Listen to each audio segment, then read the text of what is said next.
paz do Senhor, sejam bem-vindos a mais um vídeo.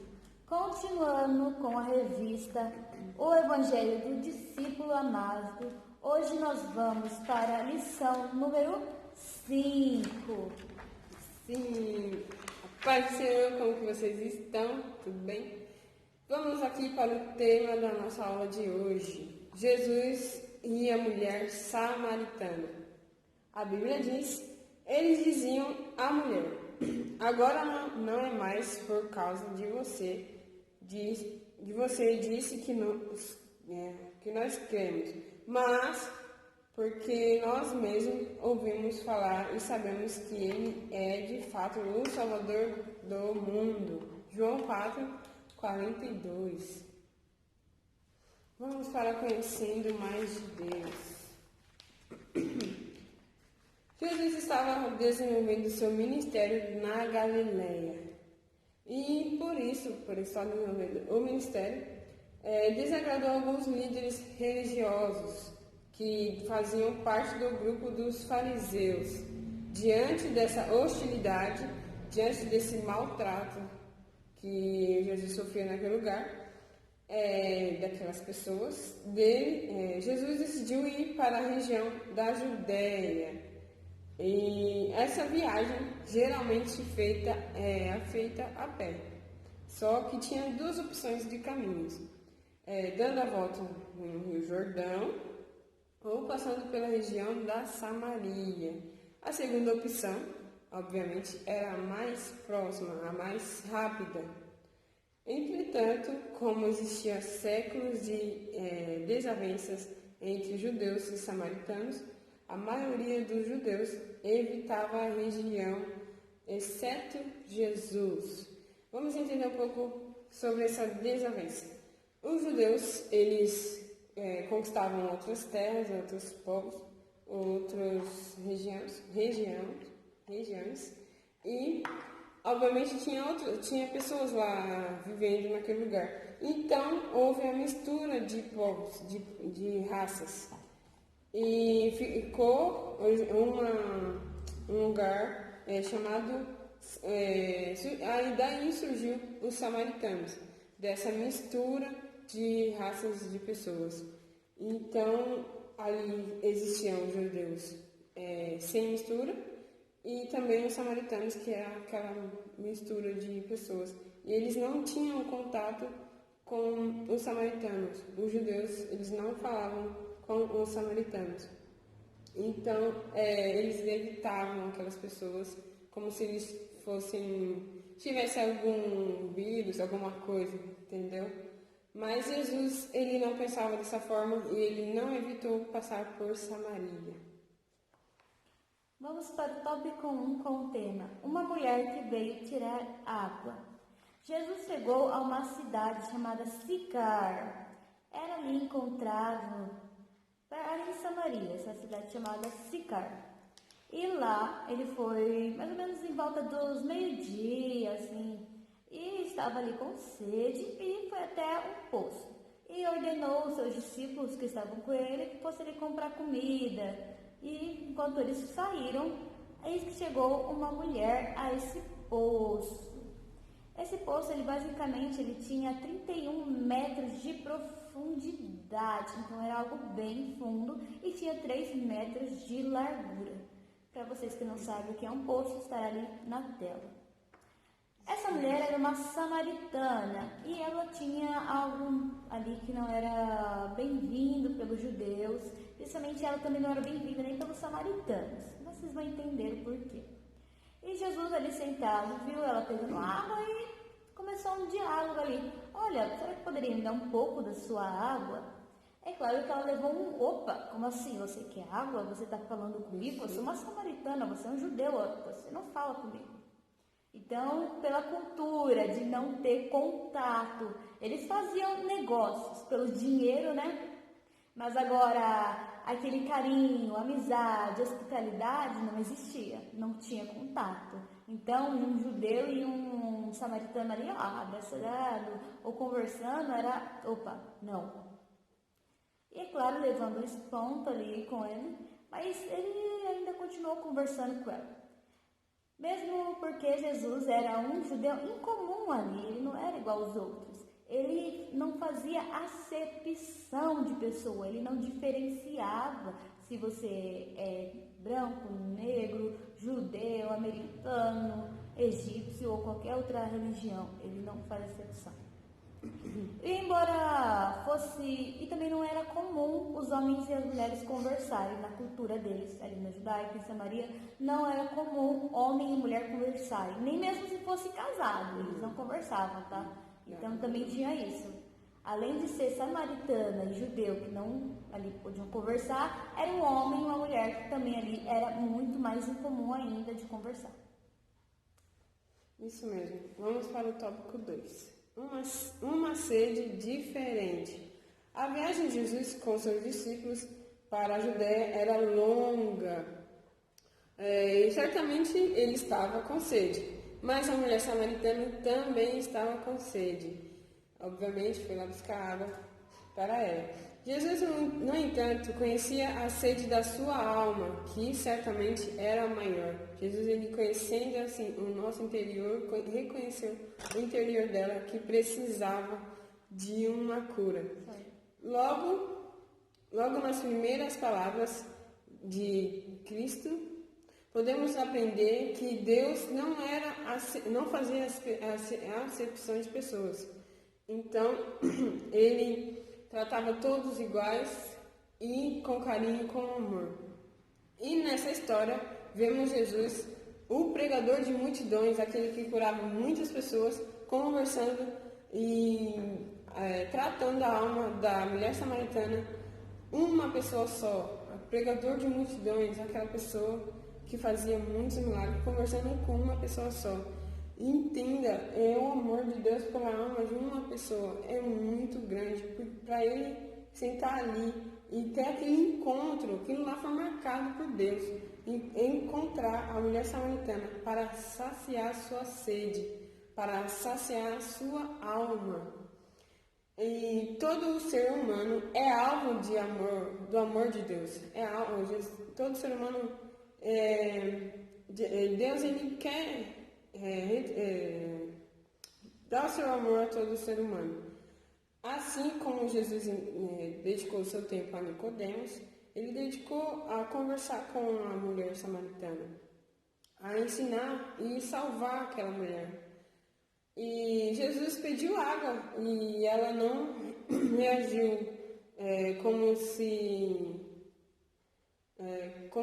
com estranheza. Ela reagiu com estranheza, não entendendo o que estava acontecendo, como a Sheila falou. Estranho a pessoa, um judeu, falar com um samaritano. Então ali naquele momento, Jesus disse a ela: se você soubesse o que Deus pode dar e quem é que ele está lhe pedindo água, você pediria e ele lhe daria água. Isso está escrito em João, no capítulo 4, no versículo 10. Sim, isso mesmo. Pode continuar, amiga. Ele respondeu. E ela respondeu: ó Senhor, não tem balde para tirar água e o poço é fundo. Como é que vai conseguir essa água da vida? João capítulo 4, versículo 11.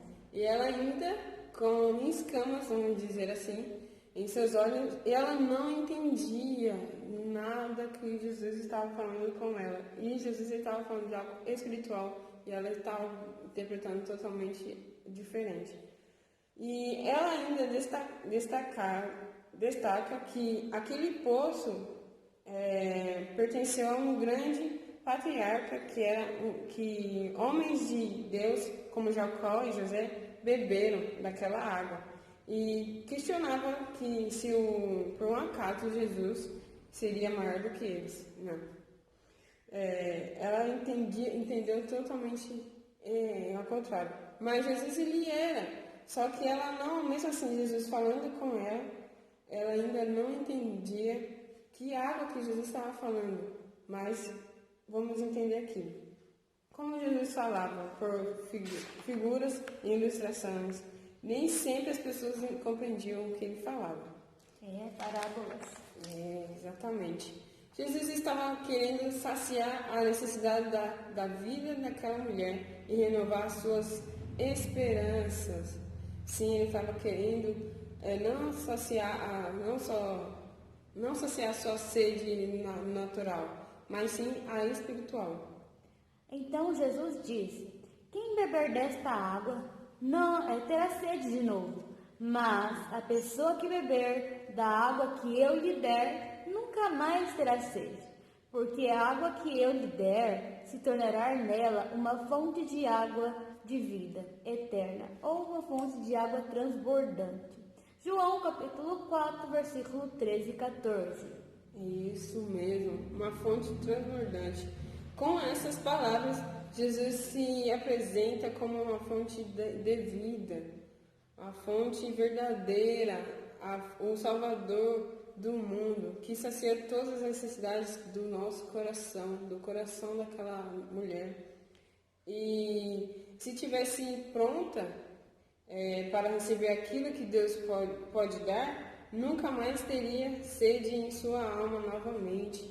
Se a gente abre o nosso coração para receber a palavra de Deus, Ele sacia a nossa sede e nunca mais teremos sede de querer encher nosso coração com outras coisas, com coisas do mundo. Jesus está ali para saciar a sede daquela mulher. E se estamos prontos para receber essa cura, esse milagre, que nós nunca mais teremos sede. Então era isso que Jesus estava tentando falar para ela e ensinar para ela. Sim, Jesus queria ensinar a ela a não ter mais essa sede carnal, essa sede aqui que nós temos, mas sim a sede espiritual, que é uma sede muito necessária para a nossa vida, porque ela sacia todas as outras coisas, como sede de material, sede de sentimento, sede de coisas que a gente necessita das pessoas, mas Deus quer que a gente dependa dele. A partir do momento que a gente depende de Deus, a sede que a gente tem é saciada. E tópico 3, a verdadeira adoração. Vamos lá. A conversa continuou e Jesus ali, ele foi de encontro, deu um confronto ali com aquela mulher e perguntou sobre a sua conduta. E ela ali, vendo Cristo, confessou seus pecados e reconheceu nele uma autoridade espiritual que era só encontrada até então nos profetas, que não faz tempo que eles não recebiam um profeta. Então, para ela foi algo, essa pessoa ela é diferente, ela é igual um profeta, ela tem algo ali que posso me dar, ela realmente é especial. E Jesus ali foi de encontro com ela e ela reconheceu Cristo. E diante disso, ela fez algumas perguntas a Jesus sobre adoração, pois ela queria saber qual é a forma certa de adorar. Por quê? Tinha pessoas que oravam no monte e tinham pessoas que oravam em Jerusalém. Então ela queria saber, Senhor, qual é o lugar que eu devo ir? No monte, como os samaritanos iam, ou em Jerusalém, como os judeus iam? É claro que ela ali não soube diferenciar, então Jesus fez o seguinte. Mais uma vez, Jesus surpreendeu ela e disse, que está chegando ali um novo tempo. E neste novo tempo... mas virá o tempo, e de fato já chegou, em que os verdadeiros adoradores vão adorar o Pai em espírito e em verdade, pois são esses que o Pai quer que o adorem. João, capítulo 4, versículo 23. Porque Jesus fala que os verdadeiros adoradores adorarão em espírito e em verdade.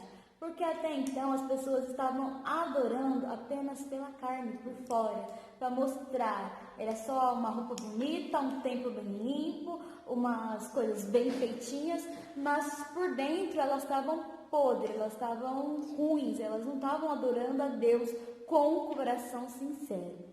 E por isso, Jesus, com esse versículo, vai nos ensinar 3 lições. A primeira é, a adoração não pode ser uma formalidade. O que é? Naquela época, a sociedade cultuava a Deus como? Com sacrifício de animais, com orações padronizadas, que era repetitiva, do mesmo jeitinho. Além disso, entre outros costumes, também acreditava-se que tinha um lugar certo para adorar. Que tinha ali, além da oração certa, além do sacrifício, tinha um lugar específico. Era só um, era só o templo, não tinha outro lugar, não existia outro lugar. Então, eles só adoravam no templo ali de Jerusalém. E se você não era judeu, você adorava em outro lugar, igual os samaritanos, que iam para o monte. Mas era um lugar, não é como hoje.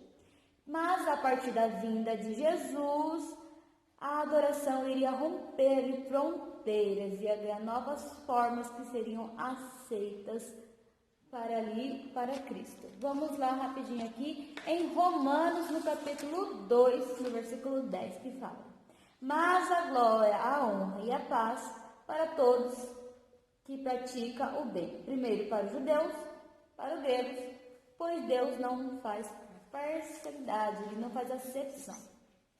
Então, a partir daquele momento, não teria um lugar específico, nem uma oração específica. A primeira coisa que a gente aprende não tem lugar específico, não é a igreja certa, não é um lugar só.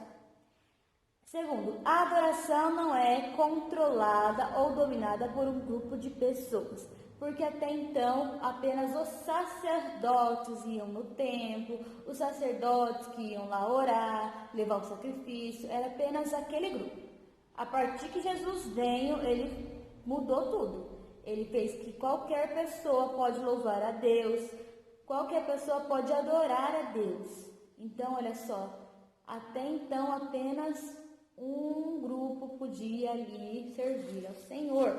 Mas, em Filipenses, Jesus fala assim, Por isso Deus o exaltou à mais alta posição e lhe deu o nome que está acima de todo nome, para que o nome de Jesus se dobre todo o joelho nos céus, na terra e debaixo da terra. E toda língua, não é só uma, toda língua confesse que Cristo é o Senhor, para a glória de Deus.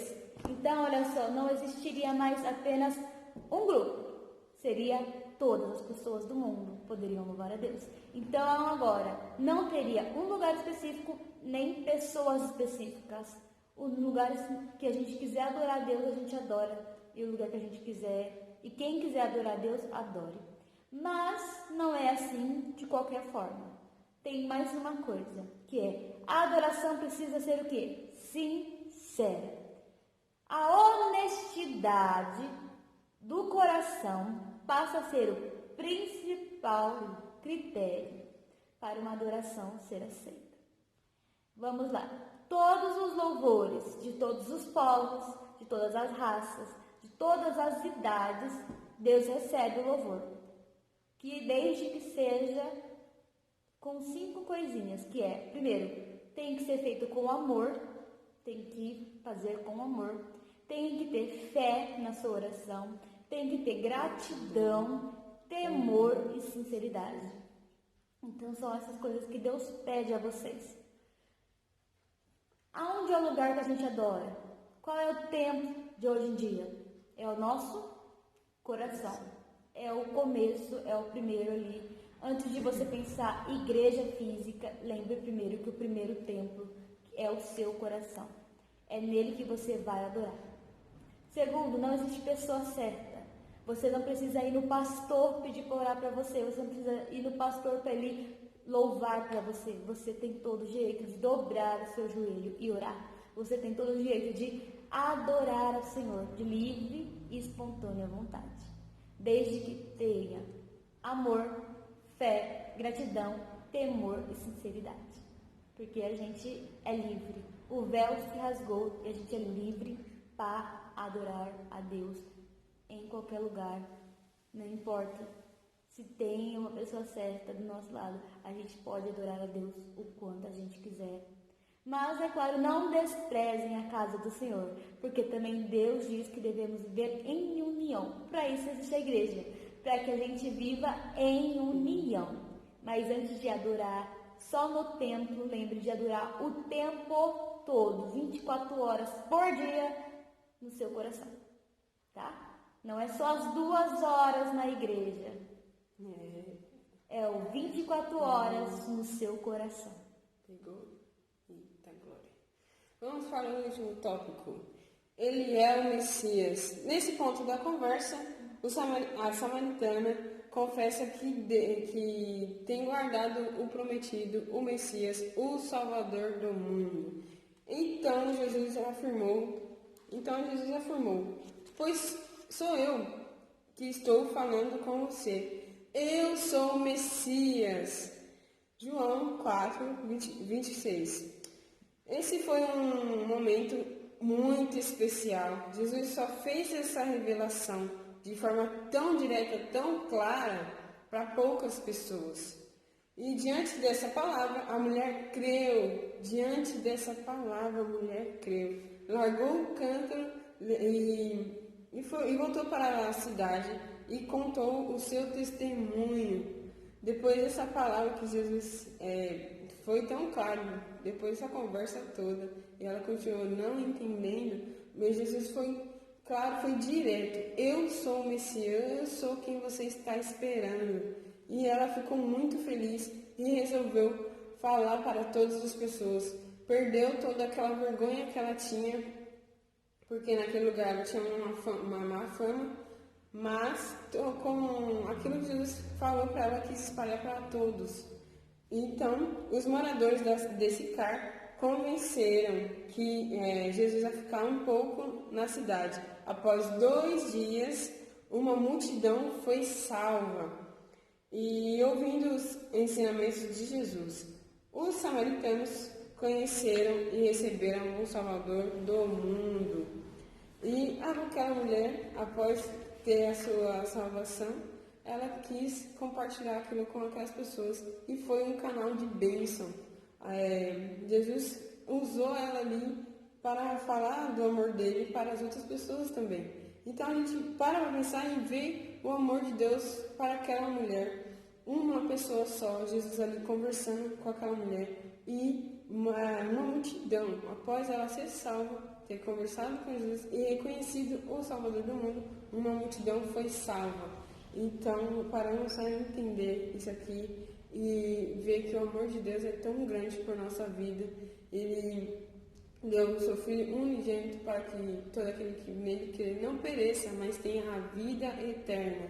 Então, creia no amor de Deus, seja fiel a Deus e você não terá mais sede, essa sede carnal, mas terá a sua sede saciada espiritualmente. A sua sede espiritualmente saciada pela palavra de Deus. Amém. Então, lembre-se sempre, Deus não faz acepção de pessoa. Jesus é a única fonte de salvação, é a única fonte de água transbordante e eterna. E não existe apenas um jeito, um lugar e pessoas específicas. Podemos ser livres para adorar a Deus o quanto a gente puder e quiser, né? Amém. Deus abençoe, fiquem com Deus. Curta. Até a próxima aula, viu? E se inscrevam. Exatamente. Qualquer dúvida, a gente está aí no nosso Instagram para tirar sua dúvida. Bye, bye. Pode ser.